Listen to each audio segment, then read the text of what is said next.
Today we're going to be presenting our vision for Sitabuldi market, which is the main market in Nagpur. We created this proposal in collaboration with Nagpur-based Sumit Asia Architects, and we also have Sumit Asia here today with us.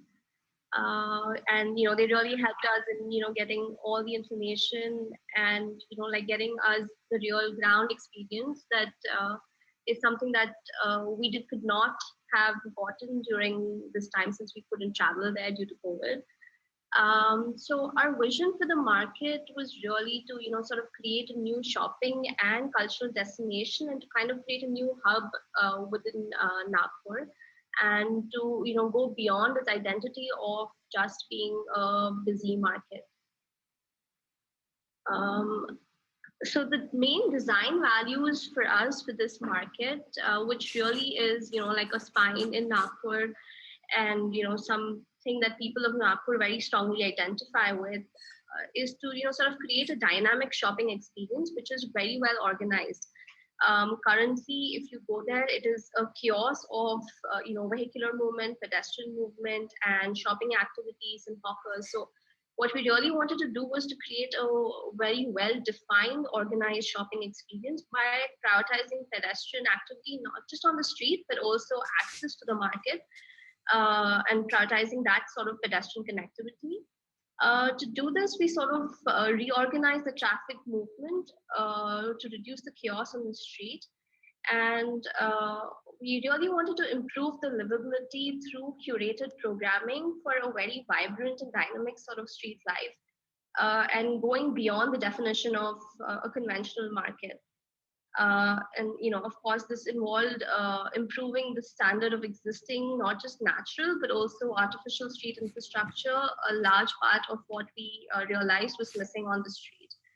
And to do this, we sort of propose low-cost interventions that are easy to carry out, as well as monitor to really involve the local community to get their feedback. So it kind of becomes a process where you can keep on adding and improving the street experience and the shopping experience.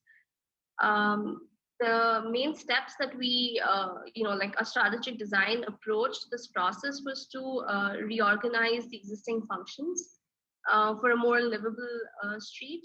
The addition of few parklets and small plazas on this in the market, and as well as creating multifunctional spaces that are dynamic and changed depending on the time of the day when the market is not functioning, to really create a street for the people. So these are some of the pictures of the market, and as you can see, it resembles any chaotic market in India today, where you have haphazard street parking, which blocks the frontages of markets, of shops and businesses, hampering shoppers from being able to have a good shopping experience. We have hawkers all over the place, and this huge conflict between the vehicular movement as well as the pedestrian movement, which does not help anybody. And while this street already has sort of this area which is demarcated for parking and then for hawkers, which you can see in the section here. So, the orange, the area right outside the street fronts is where you could people are allowed to park, and what you see in sort of this light pink here is where the hawkers and vendors are allowed. This rule is not really followed, and it's really just a mix of haphazard, people walking everywhere, cars driving everywhere, and hawkers spread around everywhere. So our solution for the site was to sort of divide the whole width of the street in a way where you have dedicated zones for just pedestrians who can just walk freely and shop, to create a dedicated Nmd Lane for cyclists and E-Rickshaws, and to have prioritized zones for hawking to kind of ensure a systematic flow of activities on site, while completely eliminating the vehicular component from our site here. So we really wanted to go from where right now 85% of to go from 5% of the street width, which is actually open to pedestrians, to make it up to 85%. By distributing the activities and reorganizing them through some of the elements that I've mentioned. And one of the ways to do this was to kind of play with the spine of the Nmd Lane that we wanted to create, that sort of slithers around the side, creating these pockets where we could add amenities, we could add dedicated hawking zones, while having a clear access for pedestrians to walk on either sides right outside the shop fronts, ensuring that the hawkers also prosper and the shops also prosper. To begin with the process, we really identified who were the main users and what their age group was in this area. And we realized, there was a lot of youngsters who were there for actual shopping and food stalls. We had a few senior citizens who would come here because of the old shops that you see in this market, and middle-aged people who would come here for the hawking experience, and a few children that would just accompany their parents over here. So while enhancing the activity of the street and the shopping experience, we also wanted to add a few other functions to really make this new cultural hub of Nagpur and to make it a thorough, vibrant public space. And that involved, looking at other activities and cultural anchors in this area. So, we identified institutions over here, such as the library, such as the school, that could, whether they could extend as part of, in any kind of functions onto the street. Think of how this could be maybe a fitness sort of, have a fitness component to it during the hours when the market was not in function, etc.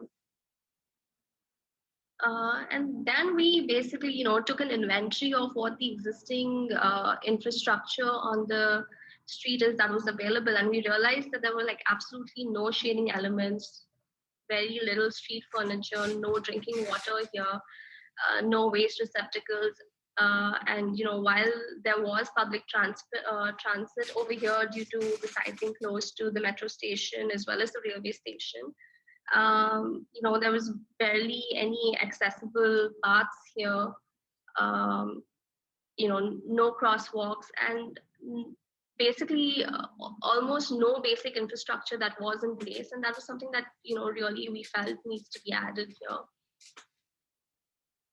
And then the next thing that we did was, to go on site and actually survey up to 250 people before we actually got onto a proposal.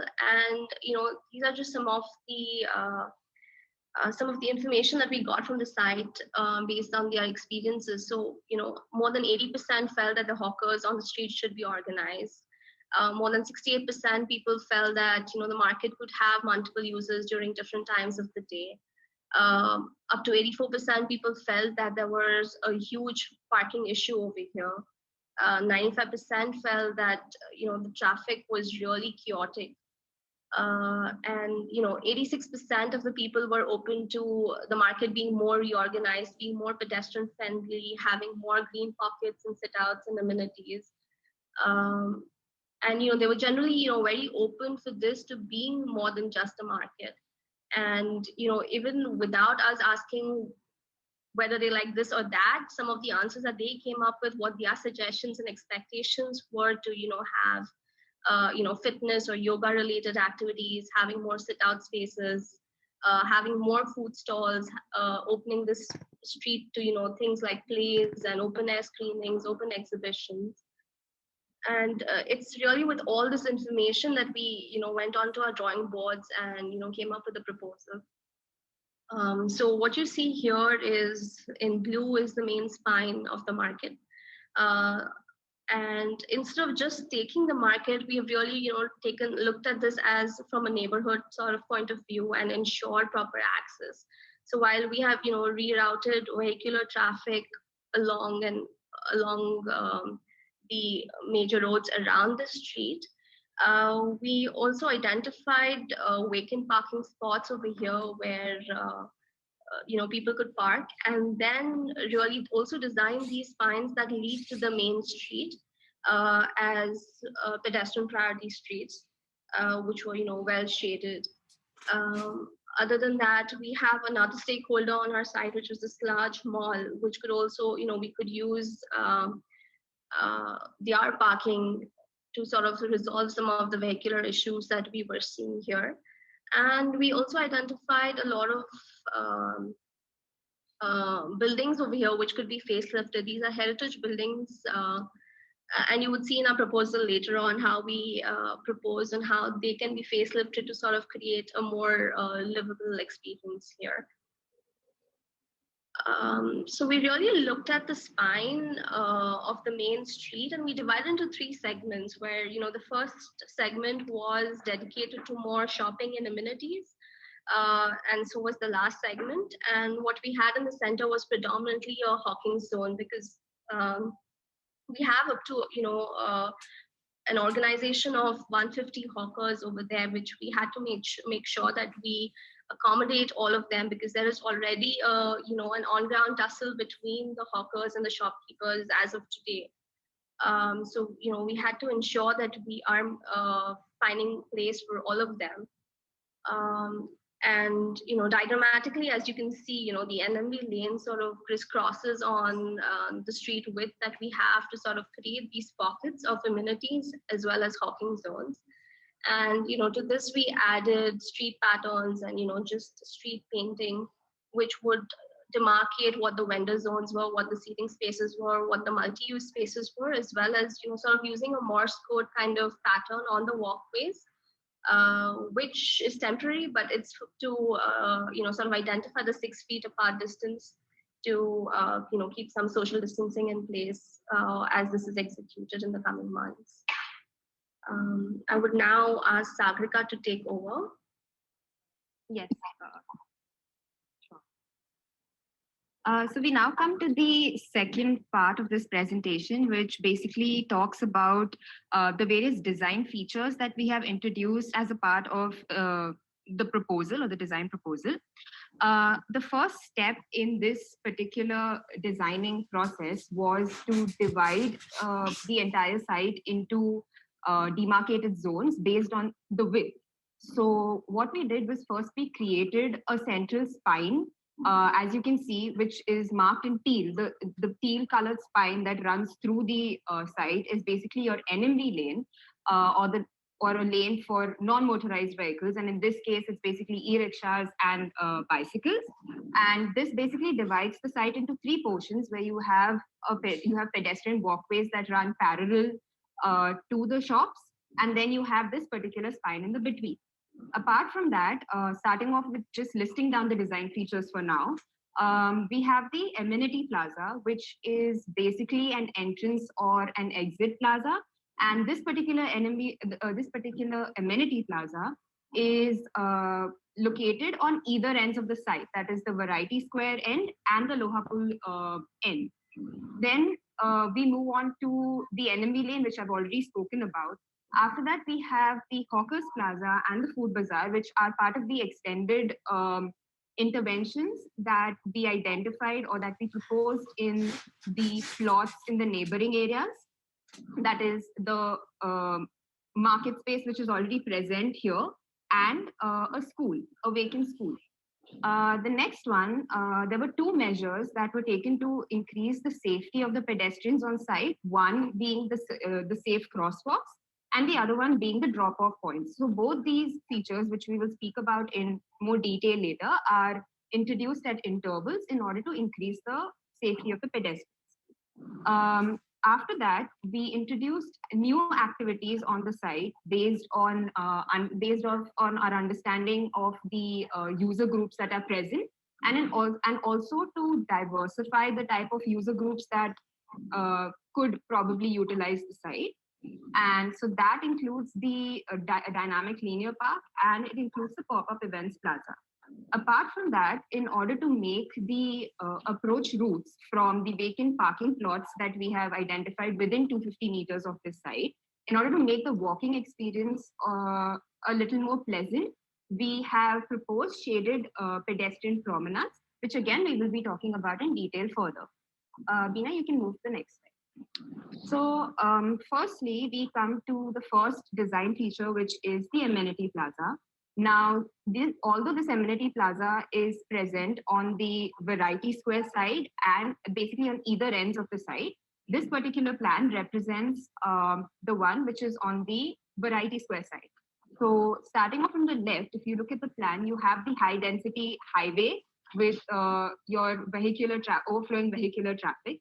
So what happens is that when you have public transport or you have private transport, both of them can basically just drop off a person who needs to access this market at this particular point, as beyond this space, vehicular access is prohibited.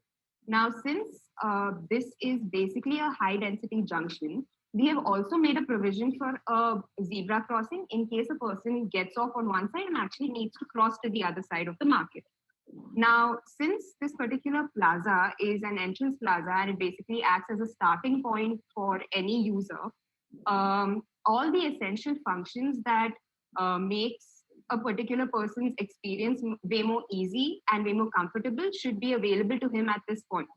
So for that, we have introduced an entry signage board, which basically would display the entire map of the street, which talks about its zoning, which shops are where, etc. So all the information that a person requires to navigate through the site is what he could get from here.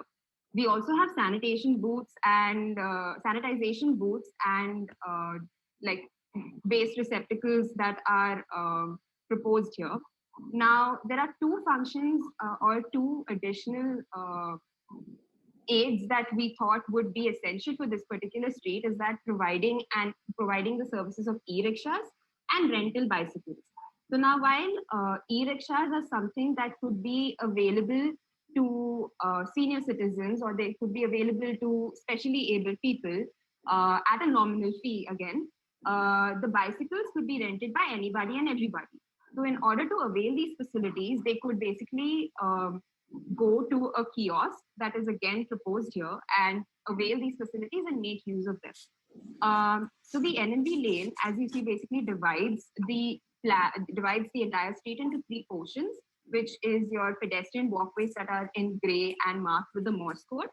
So while these pedestrian walkways run throughout the entire site, in order to just switch up the character of the pedestrian walkway, we basically proposed a part of it to be a covered walkway, which could then also act as a walkthrough exhibition space. The patterns that I use are actually representative of the oranges of Nagpur. And it is something that we thought would make the entrance of this particular space vibrant. It would become welcoming. And it is also something that we thought people would identify this particular street with. As you can see from the section, the divisions of the street are very clear. So you have pedestrian walkways on either side, which also function as your shop frontages. Apart from that, you have your cycle stand, which occupies a certain width. You have your shaded walkway, which occupies a certain width. And then you have your Nmd Lane in the center. Veena, you can move. The next feature is the Nmd Lane and the meandering pathways. So while planning for this particular Nmd Lane to run through the entire site, we thought that if we had to provide a single two-way lane just running straight through the entire site, it would basically very bluntly divide the site into three zones. So you would have just a pedestrian walkway, and an Nmd Lane in the center.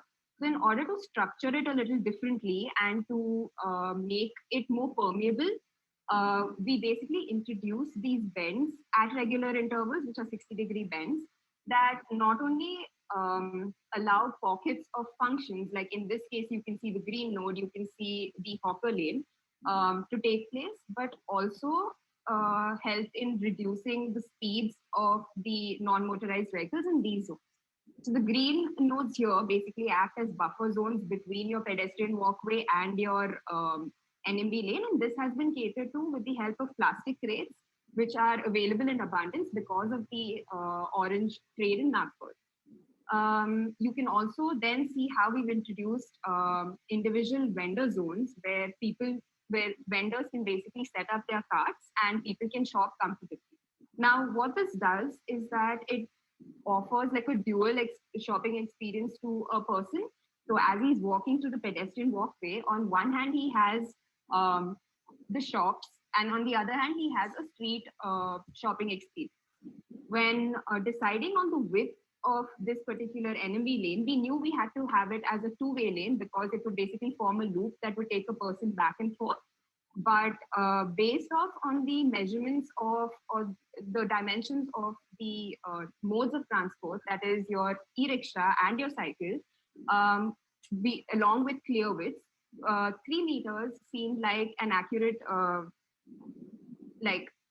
width for this particular function to take place. This also aids in case of any emergencies because a fire truck, a mini fire truck, or a mini ambulance could traverse through the site using this lane in case of any emergencies or mishap. Next.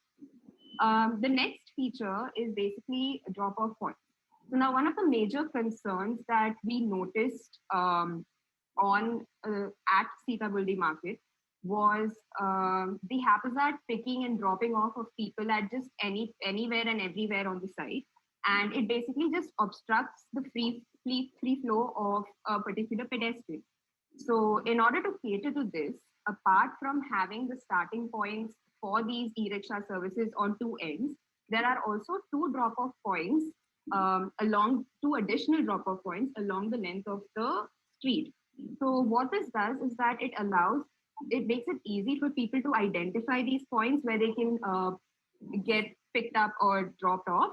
And along with that, it also ensures safety of the people. So at these particular zones or the two drop-off points, the Nmd lane basically widens up a bit by 2 meters in order to accommodate the lay-by for these particular functions. And you also have a queuing area that is surrounded by a green node. And wherever you have these drop-off points, you also have bicycle stands that would allow people to lock the rented bicycles and then move around in the area if they want to on foot. Next. These are two similar interventions, that is the pedestrian promenades and the green node. So while the pedestrian promenades are basically the approach routes from your vacant parking plots to the edge of the street, if a person had to walk through there, it would have to make it, the whole idea behind introducing green pockets along these promenades is to basically make walking a more desirable activity and making the entire experience of just walking those 250 meters slightly more comfortable and pleasant. On the other hand, the main market street is completely starved of any sort of green natural elements. And we thought that introducing green nodes at regular intervals will basically help in improving air quality and also provide natural shade and also act as natural shading elements. Now, in order to put these green nodes to use, there are a few places where we've also introduced crate seatings that could basically act as you can see in the section here, that basically act as resting points and interaction points for a person while he's shopping or any user who comes to the site. Next. Next, we have the safe crosswalks. Now, while 84% of the entire width of the street is basically pedestrianized now based off on our design proposal, you still have non-motorized vehicles, which are the e-rickshaws and your cycles. So in order to increase the safety and the accessibility for a particular pedestrian, we've introduced zebra crossings at regular intervals. Now, in order to ensure inclusivity, we've also made provisions for tactile pavers, which would basically help people with visual difficulties to basically identify these particular crossings. So these zebra crossings sort of extend out into the pedestrian walkway, and they're basically divided with the help of these crates so that they don't interfere with the vending activity that is happening just at the side of it. Next. So while the previous 6 functions that I spoke about were more about reorganizing and enhancing the existing functions on the street, we now come to the part of the presentation that talks about new functions that could be introduced on the site. So if you look at the way the market street has been functioned, you have a main, has been structured. You have a main market street, and then you have multiple secondary routes that are diverse, that diverge out from it. So the connecting points of each of these secondary routes act as junctions, and these junctions do not require the pedestrian walkways to act as shop frontages. So it basically gives you a broader area to play with. And this is what we seen as an opportunity while trying to introduce new functions onto the street. So one such function was a dynamic linear park, which could take place when there is a cultural, which could function as a park when there is a cultural program happening. And now since these games basically include your regular board games like snakes and ladders or chess, etc. However, they're just, you don't exactly need the play equipment because they're painted on the street, which also opens up possibilities for other functions to happen here when the cultural activity is not happening. Next. The other function that we introduced is a pop-up events plaza.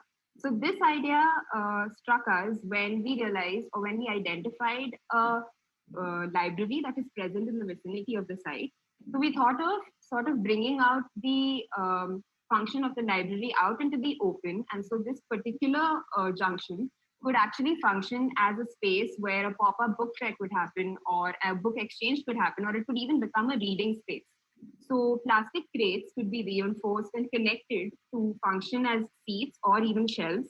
And apart from that, it also allows possibilities of, you know, turning into a performance space or a pop-up workshop space. So the pop-up seating, okay. So the pop-up seating basically, the pop-up seating where you have the tables shown basically can act as smaller spaces for art workshops to take place, or smaller activities, or even dining activities for that matter. Okay. So the Hawkers Plaza, so now this particular plot that you see in plan already functions as a hawker zone. However, at the moment, it is completely unorganized, crowded, and chaotic. And so we thought of retaining the existing function, but just bringing in some sort of order to the particular space. There was also a dilapidated fountain of sorts that you see in the center. And we thought that providing seatings in the form of crate seatings or tire seatings could make this into a shopping plaza and could offer a different kind of shopping experience when compared to the linear shopping experience that people experience along the main stretch. So these are a few of the images that we drew inspiration from. Next. This particular proposal is for a food bazaar. So in the plan that you see, the building that you see is basically at the moment a vacant school, a vacant government school with courtyard in the center. So the courtyard currently is being used by for motorbike parking, and we thought of introducing a new function into this particular courtyard where you basically have the top fast food joints of Nagpur to occupy the internal spaces of the school, and then in turn the outdoor spaces basically become a dining space where you can just grab a quick bite. So now this the picture that's below the plan or in the bottom left is our vision of how we see this entire space. So you have these standing tables and you have picnic tables, and apart from that, what you can also see is the tire seating. Next. Now, when we come to the next part of the presentation, which basically talks about the multifunctional street elements, in this case, what exactly happens is that we have a set of existing activities that are taking place, and we have a set of proposed activities. So in order to ensure that the market functions efficiently, and to ensure that one activity transitions into another seamlessly, we thought devising a timeline for these activities on a daily basis would be an essential step. So if you, I mean, as a part of the proposal, the main zones in this particular site are the Nmd Lane and the rest of the Market Street. So that's how we basically divided the timeline as well, so that we could put out how each space would function during the day. So when you start off, say at 5 a.m. in the morning, you basically have one of the essential functions of a market street, which is garbage collection, and it's something that needs to be done every day. So between 5 and 6 a.m., this particular activity can happen. Now, when it comes to loading and unloading, that is another essential activity. It can happen on every alternate day, that is 3 days a week, between between 6 a.m. and between 9 a.m. So on days when you don't have a loading unloading activity, those are the days when the entire street can basically function as a fitness street in the morning hours, in the early morning hours between 6 a.m. and 10 a.m. So on a daily basis, the Nmd Lane basically caters to your e-rickshaw and your rental bicycles, whereas until Friday, that is from Monday to Friday, you have your regular market activities happening between 9 a.m. and 9 p.m. And then there is also this idea that we proposed where your regular shopping carts that actually sell commodities can convert their carts into food stalls. And so at night, basically, the entire street functions as a food street. On Saturdays, on Saturdays, which is the entire day, we could have it to function as a cultural fiesta, wherein lots of entertainment activities such as walk-through cinemas or workshops, games, etc., can take place, and this happens throughout the entire day. So on that particular day of the week, it basically does not function as a market, and it caters to sort of like an entertainment or a happy street kind of concept. From our understanding of the existing timelines of activities, we understood that on Sundays, 90% of the shops remain shut, and the only thing that functions along the entire street is are the street vendors. So essentially, you can say that the entire street basically transforms into a street market. And so we've decided to retain that particular function on Sundays, on every Sunday of the year. Next. These are two of our renders of how we envision the entire street to function during early morning hours. So you can see that the Nmd Lane can be used for cycling activity, whereas on either side of the streets, you can have yoga workshops, you can have individual people cycling, exercising and jogging, etc. Whereas at night, the entire street can basically function as a walk-through cinema that caters to a larger crowd by occupying the Nmd Lane as well. So now that we are talking about multifunctionality, on the right-hand side, you already see the dynamic linear park, which is basically how it looks while it's functioning as a linear park. Whereas on the left-hand side, you see how this particular space could just transform into a regular market space. It's just that it has a different arrangement, and it caters to a larger group of vendors as well as people. Next. And same is with the pop-up events plaza. So while it's not functioning as an event, when there's no event taking place, during regular market hours, it can function as either, again, a market space or a food stall, an arrangement of food stalls. Next. Apart from that, in order to support the smooth functioning of this entire street, we also decided that we could propose a Sitabuldi mobile application that basically gives a particular person all the information that he needs to know about this street, be it the hours of functioning, be it the types of shops, your sales, discounts, events that are happening, ticket prices, etc. Everything, any question that he has would probably be solved by this app. And it also aids in the whole tactical urbanism process because it's easier to collect feedback and opinions of people as well through this particular mobile application. Now, as part of like a long-term design proposal, in order to ensure the smooth transitioning of the street vending activity from selling regular commodities to a food stall,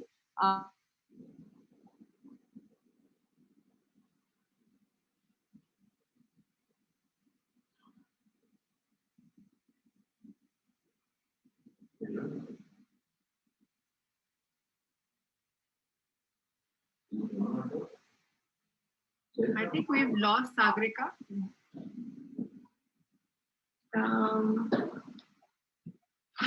Let's just give her a second. Also, since we have it's already 7:45, we'd just like to take a few questions in the end. So Sure, yeah. So we're almost towards the end of the presentation. So yeah, so Sagrika was just talking about the mobile application as well as a long-term vision of how we could design these cards and make them more systematic as you begin to sort of develop the identity for this market. And lastly, we sort of created this toolkit, which was like our tactical urbanism material palette and toolkit for this street, which included uniform signboards, which used, like upcycling and recycling. Since the whole competition spoke about, doing something that was low cost, that could be implemented very quickly, and something that was temporary in nature, just so that you can gauge and understand how it functions before we sort of make a permanent intervention on site. This was sort of our palette that we were kind of working with to create tactical nudges, figuring out wayfinding signages, reusing tires and crates that Sagrika spoke about in detail. And finally coming to the last bit of our presentation, we really want the community to be part of the whole project as we go into the execution bit of this. So right from getting their contribution and sensitizing people while this is being going to be implemented, as well as sort of getting feedback, and also keeping in mind that post design monitoring is equally important to sort of keep tweaking the design and the function of the street. We developed different strategies that we could use to engage different groups in the community and different age groups in the community. Whether it is through art competitions, planting drives, using social media or virtual reality to show the possibilities of what this street could be. Yeah. Thank you. thank you to you guys for this amazing presentation. We have a few questions here, so I'd just go through them. Any other people who would like to ask questions, they can post it in the chat box. So the first question I'll take up is on the hawkers. We have Abhimanyu here asking about how much of the area was initially allocated to the hawkers, and then you've mentioned as to how much you guys you increase the street usage percentage to 84%. But in terms of, was there more area created for new street vendors to sort of get accommodated, or was it the same amount that was sort of reallocated on throughout the street? It was the same amount that was reallocated, and it was also through efficient reorganization, because right now you have some vendors who just take up large space as time goes by, and you find it's almost sort of an encroachment activity.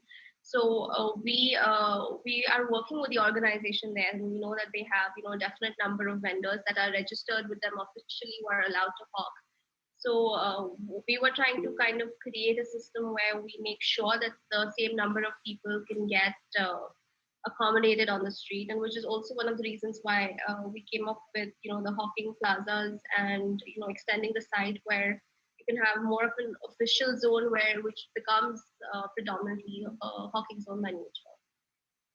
So I just like to extend this discussion to a street that was done in Ahmedabad called the Bhadra Plaza. The entire street earlier was, partly motorized, and it was part of the old city again. And then it sort of, the hawkers were sort of moved to the edges, and a few hawkers were accommodated there. So what we see today is, when you're creating an infrastructure which is predominantly pedestrianized, and you're sort of creating a more opportunity for business for the shopkeepers as well as the street vendors, they come back in larger numbers.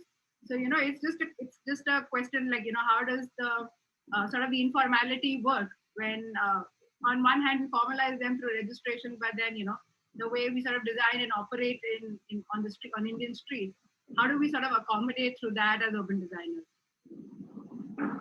I mean, for me personally, I think a successful street is where you see a lot more people. A successful street is where you see your businesses, whether they are formal businesses or they are hawkers, thriving.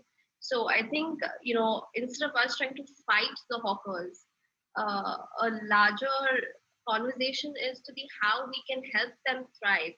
But of course, that does not mean that, they can take up any and every spot that's available on the street. So I think, that's where, your policy making and enforcement plays a larger role to, making sure that if you have created dedicated zones, you need to figure out a way to implement that.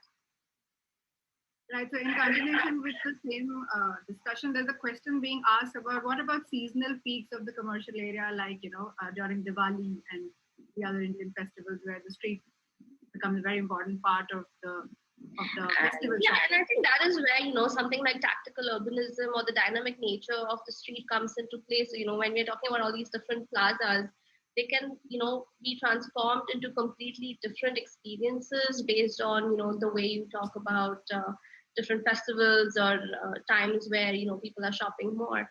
And I think that is something that what tactical urbanism, by virtue of what it is, allows you to, rapidly transform your street. I mean, we're just talking about moving a few tires, a few crates, a few trees which are, potted in larger cans or something. So this really helps transforming the street very quickly. Right. Question that I personally have is, what about the traffic circulation? Because what I see from your presentation is that it's a very important street also within the network of the traffic movement. It is actually not an important, I wouldn't call it an important part of the network. People just take the route. It's actually a one-way street right now. It is just being misused as a two-way street.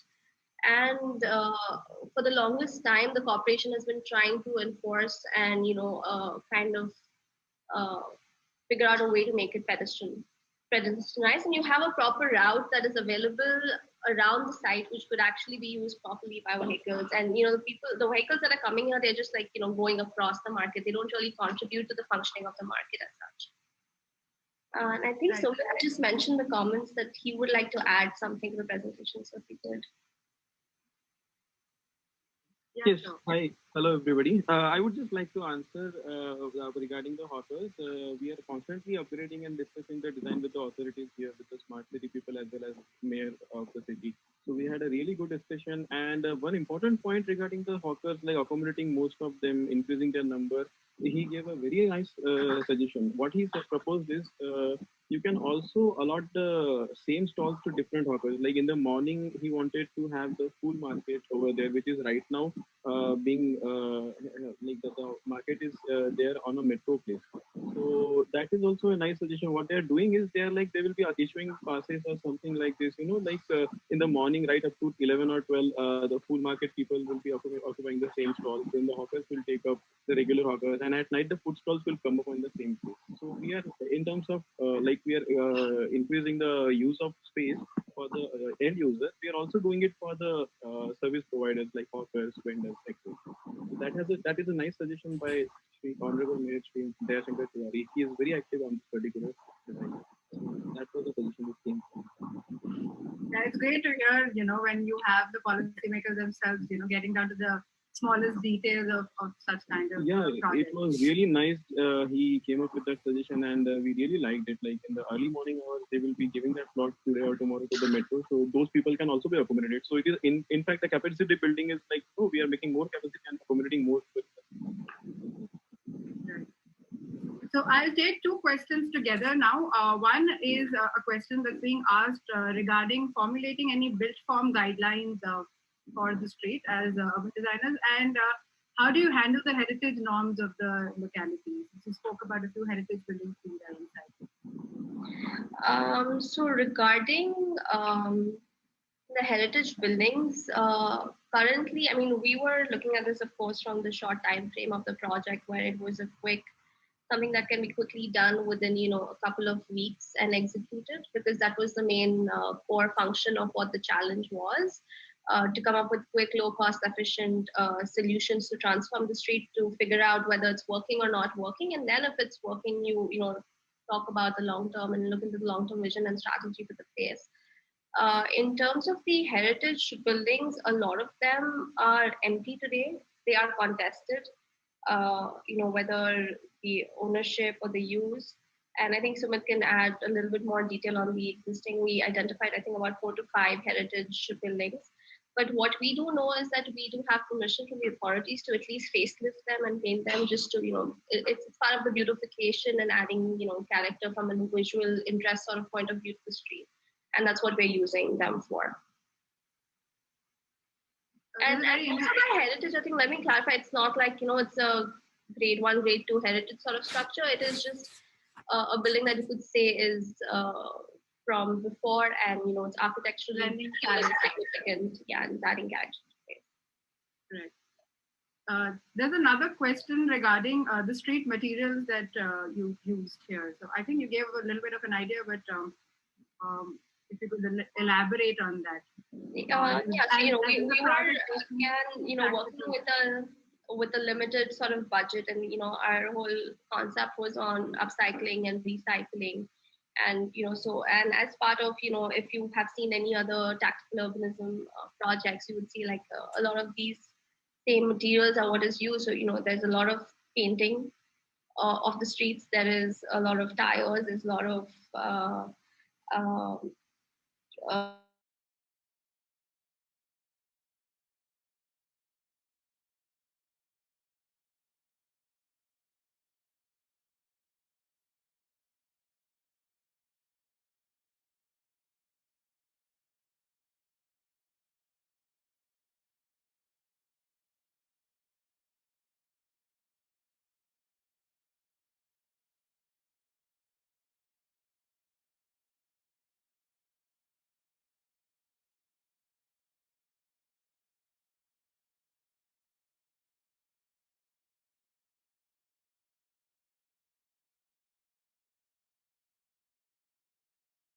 something is performing, you learn from it, and then you look at it from a long-term vision.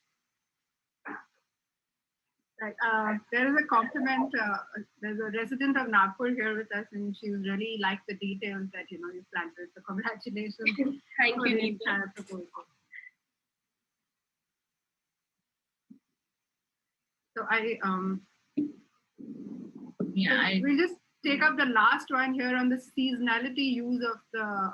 You mentioned about there are many shading elements on the street. So we'll just take up this last question and then we can wrap up the session. So I mean, mostly we were looking at rains and we were looking at the sun. So it's mostly a lot to do with shading and adding a lot of trees and greens and planters that can be quickly put there and removed as needed again. So that is basically what we looked at in terms of shading.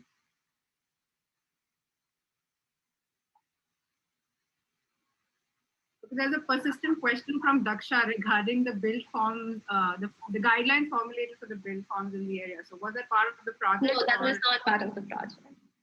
Right. So I think Daksha, that answers your question.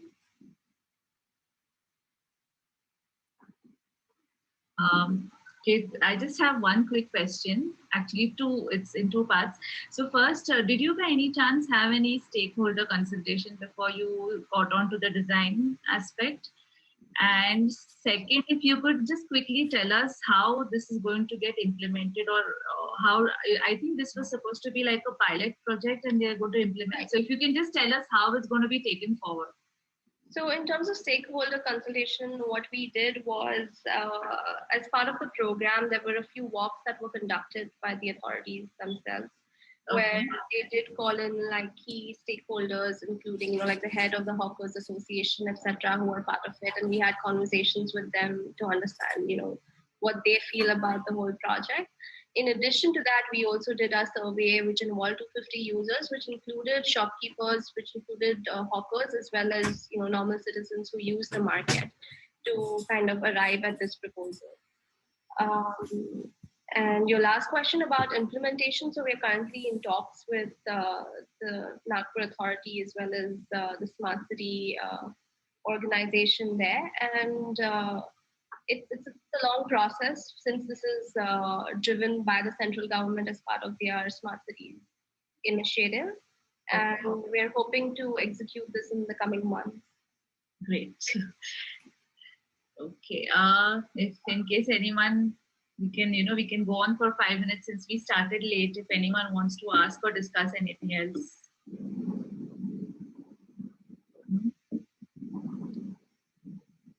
Yeah. Okay. Yeah. Should we? So it was great to have you here, Beena, and we've lost Sagarika, but and thank you. I'm actually here. Like, oh, I'm sorry. yeah. Sorry. Yeah. So thank you so much for sharing your entire design, and I think it was an excellent presentation, not only in terms of a presentation but also in terms of design, the minute things and details that you thought about. And I think what I really liked was how everything could be had like a dual usage, which I think is really important in a situation like this when you're designing a street or redesigning a street. And yeah, so really thank you so much for being with us. And I would also like to thank Prerna for connecting our hub to you. So it was really, I think, great to have you here. So before we end, I would just like to I also thank you to Sumit for being with us also today. Thank you so much. Thank you so much. So just to let all of you know that the Maharashtra Hub meets on the third Sunday of every month. And the idea is to be able to exchange ideas just like we did today. So in case any of you want to get added to the network, the mailing list for the network, so that you get informed about the future events, I will just put in my email ID in the chat box. You can send me an email and we will include you in that. We hope to maybe, even have similar projects that were done under the Streets for People challenge for Nashik, Pune, Pimpri Chinchwad. We will try to get them on, share their ideas with us. So we hope to have more people join us next time. And thank you so much, all of you, for being here with us today. Thank you, everyone. Thank you, everyone. Thank you. Thank you. So I'm just leaving my email address in the chat box if any of you want to. Okay. Yeah. Vinita, would you like to? No, just like to thank Sagarika and Beena for the extraordinary level of detail and the generosity with which you shared the information. And this is really what Placemaking India is about, is collective learning and sharing. And Meenakshi, thank you so much for moderating it so expertly. I think we made, kind of got a better moderator for this discussion. As Vipra said, we'll continue with this theme, of detailing the streets challenge, proposals, the winning proposals. So Nashik and Aurangabad and Pune, Pimpri Chinchwad over the next few meetings. So do stay tuned and stay in touch with us, with Vipra as the leader of the Placemaking India Maharashtra Hub. That's all I have to say. Thank you so much. And also look up our website, because we have a number of webinars, which, from last year, like Zoom has been the unintended gift of the pandemic. And we have a number of webinars that we staged over the last year. And there's many more to come. And it goes by the name of Urban Jam. So I invite you to take a look at our website, which is www.placemakingindia.org. So that's all I'm saying. I'll hand it back to you. Okay. Thank you, Vinika. Thank you so much, everyone, and we hope to see you all again for the next one. The next one is on, it's on 20th June. So keep that in mind and look out for the next program, either on the LinkedIn page or the website or the Instagram page for Placemaking India. Thank you. Thank you so much. Thank you. Thank you. Bye-bye.